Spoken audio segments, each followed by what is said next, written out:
कसे आहे? 50ला 100 अर्धा किलो. हे अर्ध आहे. ही पावशेर का? 200 ग्रॅम. 200 ग्राम. कसे खव्याचे कसे? हवेचे देते. मी खाली नको चहा घेतला आत्ताच.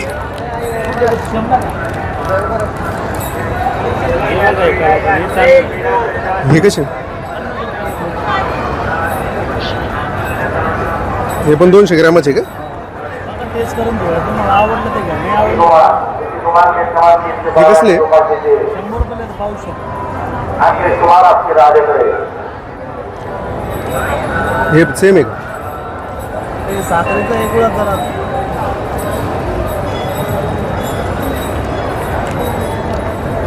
हे कितीला आहे? 100ला. 200 ग्रॅम 50 रुपये. 50 रुपयाला. त्यात मोठं पॅकेट येतं का अजून? अच्छा अच्छा. हे आणि ते सेम आहे का?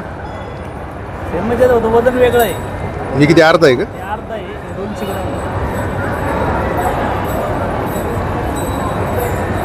किती दिवस राहील हा? एक आठवडाभर.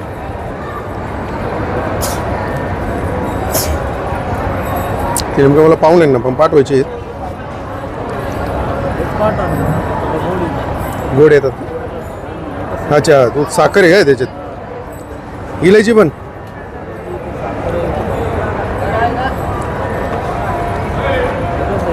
त्याच्यावर तारीख नाही रे पण काही कधीपर्यंत टिकेल? रोज येते का पॅक?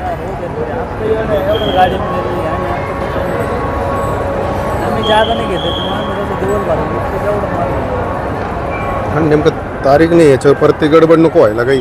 काय तुमची देखील मागणी आता या ठिकाणी स्थानिक प्रशासन आणि एफडीकडे राहील काय सांगा? खरं तर जे मॅन्युफॅक्चरिंग जिथं होती ज्या कारखानदाराला माझी विनंती राहील की आपण जर या पद्धतीने जे डुप्लिकेट पेढे जर तयार करत असेल तर तो विनंती आहे. कारण ज्या साई भक्ताच्या जीवावर या सगळ्या पंचकृषीत नव्हे तर पूर्ण जिल्हाभर व्यवसाय चालतो, पोटपाणी चालतं आणि बाबांच्या रूपात आपण त्या साई भक्तांना बघितलं पाहिजे. अशा साई भक्तांना जर चुकीच्या पद्धतीने असं वस्तू दिल्या जात असेल तर हे फार चुकीचं आहे.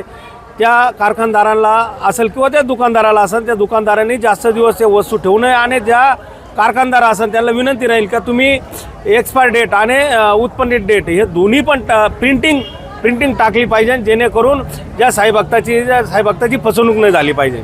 अनेकदा बघितलं तर निकृष्ट दर्जाचे पेढे या ठिकाणी किंवा प्रसाद जो आहे तो विकला जातो त्यामुळे आरोग्याला देखील साई भक्तांच्या आरोग्याला देखील धोका निर्माण होतो. खरं तर आपण त्या साई भक्ताकडून पैसे घेतो म्हणजे त्यांना चांगल्या पद्धतीने क्वालिटी दिली पाहिजे.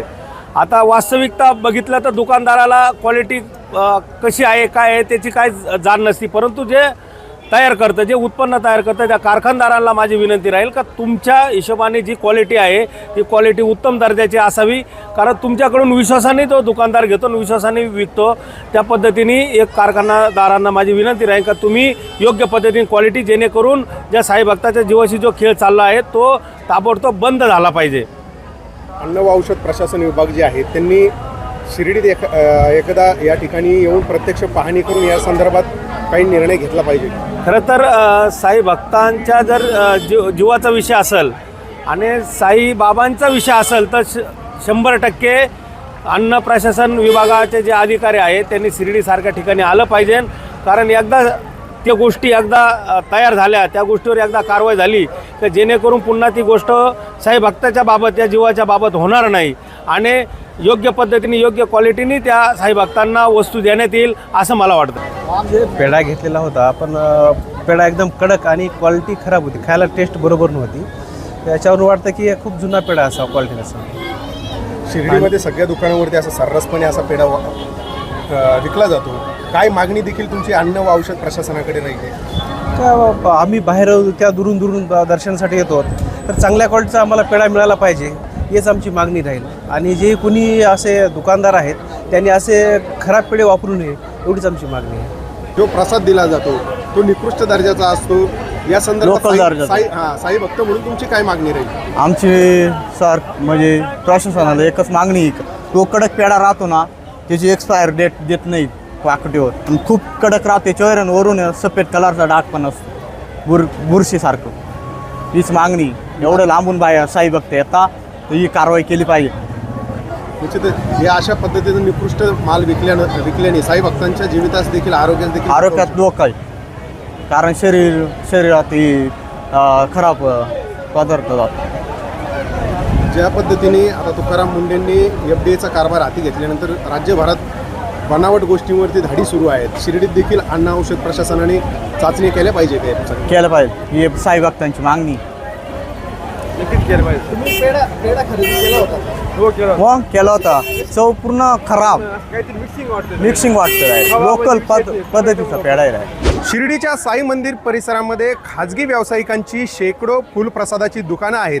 मात्र या दुकानांवरती साई भक्तांना प्रसादरूपी जो पेढा दिला जातो, विकला जातो, तो मात्र अत्यंत निकृष्ट दर्जाचा असल्याचं समोर आलेलं आहे. माझ्या हातात आता हा पेढ्याचा बॉक्स आहे, तो आपण स्वतः खरेदी केलेला आहे. आणि हा बॉक्स जर आपण नीट बघितला तर या ठिकाणी या बॉक्सवरती कुठल्याही पद्धतीचं मॅन्युफॅक्चरिंग डेट असेल किंवा एक्सपायरी डेट असेल, हे कुठलंही या ठिकाणी या पेढ्याच्या बॉक्सवरती नाही आहे. यासोबतच या पेढ्याचा दर्जा जर बघितला तर अक्षरशः हा दगड झालेला हा सगळा पेढा आहे आणि या पेढ्यावरती अक्षरशः बुरशी आलेली आहे.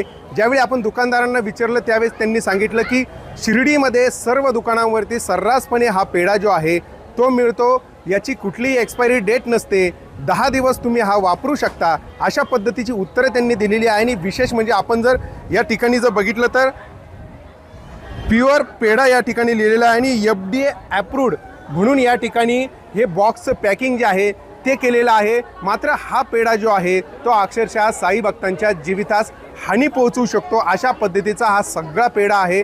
आणि हा पेढा विविध साईजमध्ये या ठिकाणी साई भक्तांना विकला जातो, साईबाबांचं नाव घेऊन विकला जातो. आणि ह्या ठिकाणी या पेढ्याच्या माध्यमातून जर साई भक्तांना जर काही इजा झाली तर त्याला जबाबदार कोण, असा देखील प्रश्न या ठिकाणी उपस्थित होतोय. एकीकडे आपण बघितलं तर शिर्डी जे नगरपालिका प्रशासन आहे त्यांचं या गोष्टीकडे लक्ष नाही आहे का?